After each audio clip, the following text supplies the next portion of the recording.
भगवान ओगड़दानी त्रिकालदर्शी कैलाशी अविनाशी शिव भूत भावन,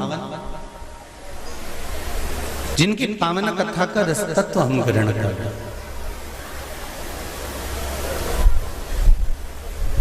श्रावण शिव महापुराण की कथा है। आपको कथा में कहा था कि श्रावण के महीने में मेरे देव आदिदेव महादेव की दुगनी भक्ति, मतलब एक लोटा जल नहीं, कितना 2 लोटा जल शिव को समर्पित करते। जा रहे हैं सब 2 लोटा जल बाबा को समर्पित करते। मेरे भोले तेरा सहारा है, मेरी नैया का तू किनारा है। श्रावण शिव महापुराण की कथा में गंगा और पार्वती की मूल तत्वता, जैसे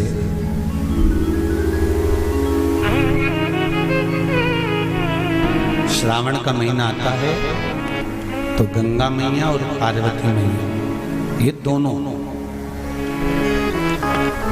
सृष्टि के भार जब भगवान शंकर पर आ जाता है 4 महीने तक, जिसको हमारे यहाँ चतुर्मास कहा,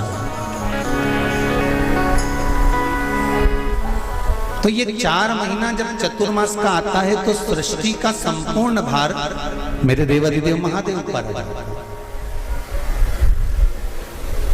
और देवादिदेव महादेव पर जब सृष्टि का भार आता है तो केवल अकेले महादेव इस भार को नहीं उठाता, इस भार को उठाने के लिए गंगा और माता पार्वती भी उनके नजदीक में आकर खड़ी हो जाती है।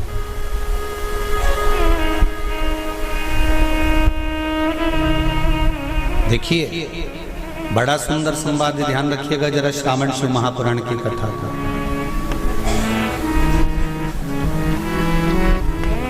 केवल एक पुरुष का कार्य नहीं है परिवार का भार उठाने का, केवल एक पुरुष का भार कर्तव्य नहीं कि परिवार का भार केवल पुरुष उठाए। शिव महापुराण की कथा कहती है कि धर्म पत्नी जो होती है, जिसको धर्म की ध्वजा कहा जाता है, धर्म पत्नी जो होती है ये पति के साथ मिलकर आधा भार अपने माथे पर लेकर चलती है, उसको धर्म पत्नी कहते हैं, जो भार तत्व को ग्रहण कर चलती है। केवल पति नहीं,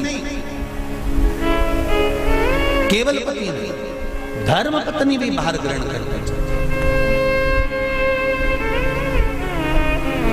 शंभु शरणे पड़ी मांगू घड़ी रे घड़ी, दुख काटो दया करी ने दर्शन आपो, दया करी ने दर्शन आपो। संपूर्ण भार पुरुष अपने ऊपर नहीं लेते, आधा भार धर्मपत्नी भी ग्रहण करते हैं। वो भार कैसे कम होता है, जरा ध्यान देना कथा पर। पति दुकान पर जाकर, नौकरी पर जाकर, व्यापार करने पर जो कमा कर लाता है, उसका भार जो कमा कर लाया उसके माध्यम से धन से घर का थोड़ा भार कम हो जाता है। ये तो हुई कमाई से। अब शिव महापुराण की कथा कहती है कि पत्नी आधे भार को कैसे कम कर देते हैं, तो कहा धर्म पत्नी आधे भार को ऐसे कम कर देती है कि वो घर में रहकर बच्चों का देख रेख कर कर, आए हुए अतिथि गण का सम्मान कर कर, भजन कर कर, कीर्तन कर कर, पुण्य कर कर, सत्कर्म कर कर, मंत्र जाप कर कर, नाम जाप कर कर, जो भगवत स्मरण में डूब कर जितना पुण्य अर्जित करती है धर्मपत्नी, उसमें से आधे से आधा पुण्य अपने पति के खाते में देती चली जाती है उस भार को उठाने के लिए।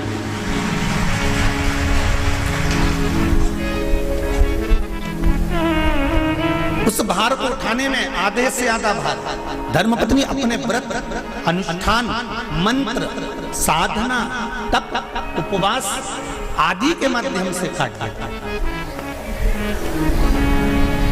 एक बात और याद रखिए, श्रावण के महीने में सारे व्रत आते हैं बहुत सुंदर सुंदर।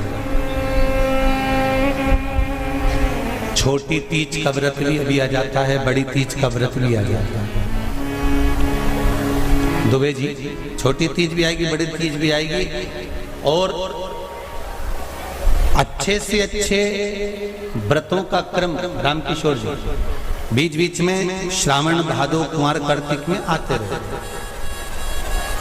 ये 4 महीना जो व्रत आते हैं, इन व्रतों की मूलता क्यों कही गई है? ये सारे व्रत चतुर्मास के अंतर्गत ही आते हैं, इन व्रत को बाद में भी आ जाना चाहिए, पर नहीं।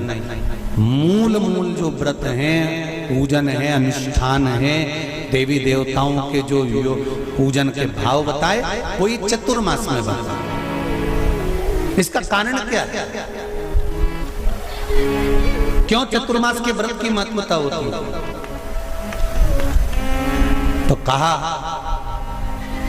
इस चातुर्मास के अंतर्गत स्त्री, नारी जो व्रत धारण करती है, हाथों में चूड़ा पहनना, पाँव में पायल पहनना, महावुर लगाना, मेहंदी लगाना, ये जितने छोटी तीज, बड़ी तीज और अन्य तीजों आएंगी, त्योहार आएंगे चतुर्मास में, माताएं हरतालिका तीज हुई, छोटी तीज, बड़ी तीज हुई, भादों के कोई व्रत हुए, अनुष्ठान हुए, छठ हुई, पूजन, जो भी माताएं पूजन करेंगी उसके अनुसार वो हाथों में, शरीर पर 16 श्रृंगार धारण करती हैं, बहुत सारे श्रृंगार धारण करती हैं, और श्रृंगार धारण करने के साथ साथ माताएं अखंड सौभाग्य की वस्तुएं भी इन 30 त्योहार पर दान करती हैं।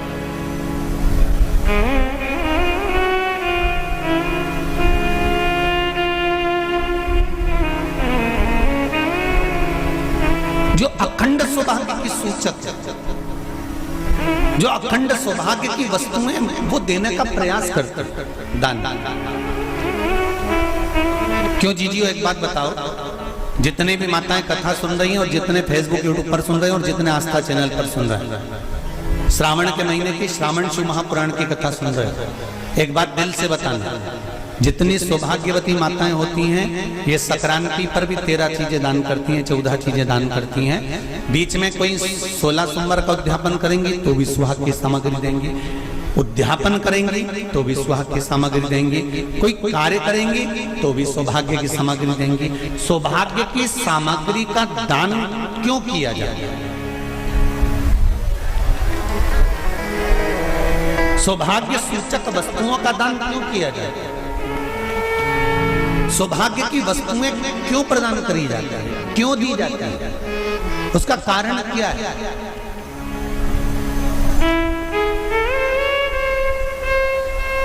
क्यों देते हैं? महाराज, भारत की भूमि की सौभाग्यवती माताओं का एक मन की अभिलाषा रहती है, भारत की भूमि की माताओं की एक अभिलाषा रहती है कि जब उसके प्राण छूटे तो अखंड सौभाग्य धारण करके पति के कंधे पर और पुत्र के कंधे पर शमशान पर।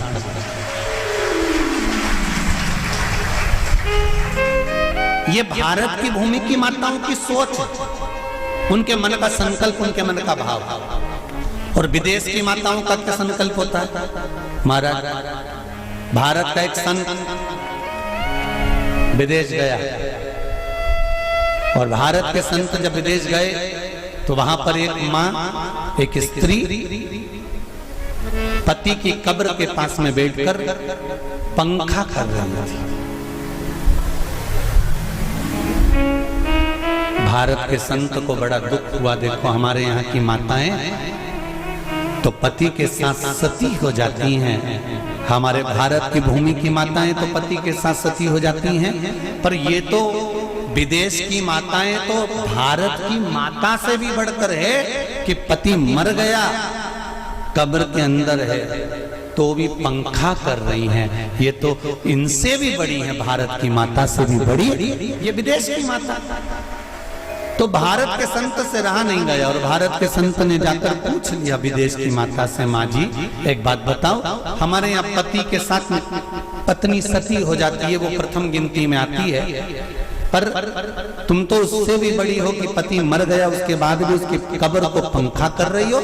इतने में विदेश की माता ने कहा, मैं पति को पंखा नहीं कर रही, हमारे यहाँ नियम है जब तक पति की कब्र नहीं सूख जाए हम दूसरी शादी नहीं कर सकते, इसलिए पंखे से सुखा रहा।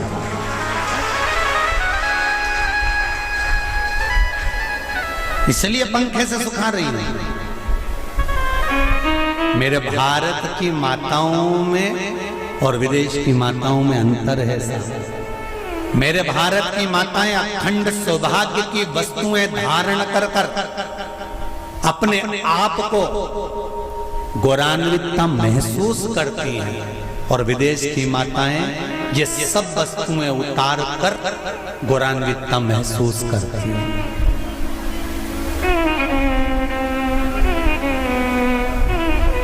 क्यों देते हैं चूड़ी का दान, क्यों देते हैं बिंदी का दान, क्यों देते हैं अखंड सौभाग्य का दान?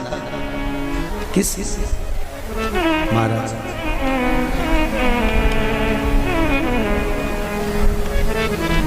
मेरे हाथों में भर भर के चूड़ी रहे, मेरे हाथों में भर भर के चूड़ी और मैया कोई कामना, मेरे मस्तक पे चमकती चूनर रहे, मेरे मस्तक पे चमकती चूनर रहे और मैया कोई कामना, मेरी मांगों में भर भर के सिंदूर रहे, मेरी मांगों में भर भर के सिंदूर रहे और मैया कोई कामना नहीं, मेरे पाँव में बिछुड़ी का जोड़ा रहे, एक बिछुड़ी नहीं, कितनी? 2, 3, 4, 5, एक एक पाँव में जोड़े से बिछुड़ी होना चाहिए, केवल एक नहीं, सिंगल नहीं। वो तो आजकल का फैशन हो गया महाराज, जो केवल एक बिछुड़ी धारण कर लो उसी में फैशन दिखे। श्रावण की शिव महापुराण की कथा कहती है जब बेटी को विदा करा जाता है और पहली बार बेटी के पांव में जब बिछुड़ी डाली जाती है तो वो बिछुड़ी भी अलग अलग नहीं होती, उस बिछुड़ी के जोड़ को चेन से एक दूसरे से बंधा हुआ होता। बोला सही है कि गलत? जितने आस्था चैनल पर कथा सुन रहे हैं, जितने फेसबुक पर सुन रहे हैं, यूट्यूब पर सुन रहे हैं, सुन लेना कि मेरे भारत की माताओं का जब पाणी ग्रहण संस्कार किसी बेटी का होता है, उसके पांव में जब पहली बार बिछुड़ा पिनाया जाता है, बिछुड़ी पिनाई जाती है, तो वो बिछुड़ी भी एक दूसरे से बंधी हुई होती है, चेन से बंधी हुई होती है। उसको अलग अलग वाली बिछुड़ी शादी के मंडप में नहीं पिनाई जाती। क्यों?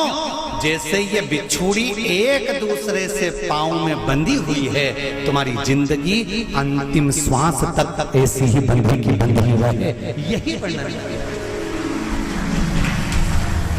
वो तो अब माताओं ने थोड़ा सा फैशन चेंज कर दिया, अब पांव में ज्यादा बिछुड़ी नहीं पहनती, गड़ती है, चुभती है, एक बिछुड़ी धारण है।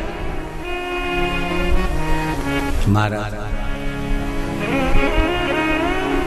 पर नहीं, चूड़ी भी दो हो, जोड़े से। हमारी माताएं, भारत की भूमि की जो माताएं हैं, ये चूड़ी भी हाथ में पहनती है तो जोड़े से पहनती है। बोलो जैसा सही है कि गलत है? एक अकेली चूड़ी माताएं हाथ में धारण नहीं करती हैं। अगर भारत की भूमि की संस्कारित माताएं हैं और भारत की भूमि की सभ्यता और संस्कृति को जानती है तो अकेली चूड़ी नहीं, जोड़े की चूड़ी पहनेगी। 2 चूड़ा डालेगी, 4 डालेगी, 12 डालेगी, पर सिंगल नहीं, अकेले। और सरल भाषा में समझ लो, हमारे यहाँ ठेले पर लेने जाओ तो जो केले अपन खाते हैं वो भी सिंगल नहीं देते, उसको भी जोड़े से दिया जाता है। 2 दूं की, 12 दूं की, आधी दर्जन दूं की 1 दर्जन दूं। अब अंदाजा लगाइए। हमारे यहाँ देने का भी एक भाव है। श्रावण के महीने की शिव महापुराण की कथा, जिसका नाम है श्रावण शिव महापुराण की कथा, ये कहती है कि पार्वती जी ने और गंगा जी ने ये चतुर्मास में जितना सौभाग्य का दान दिया है, उनके बराबर दुनिया का कोई व्यक्ति इतना सौभाग्य का दान नहीं दे सकता जो माता गंगा और पार्वती दोनों दान दे रहे हैं।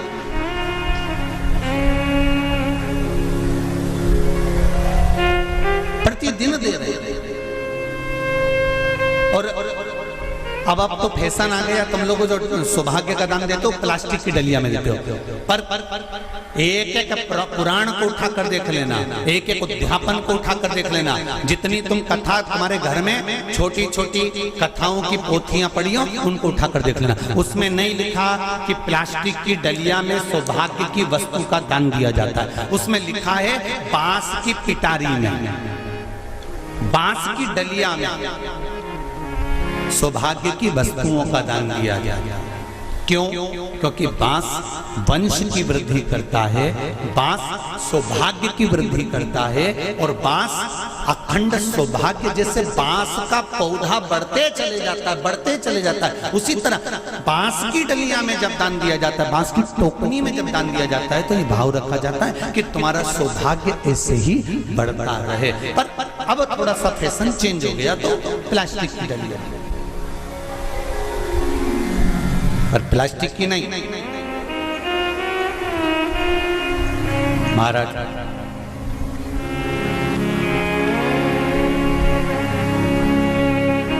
शिव तत्व की ओर चल चल। शंभु शरणे पड़ी मांगू घड़ी,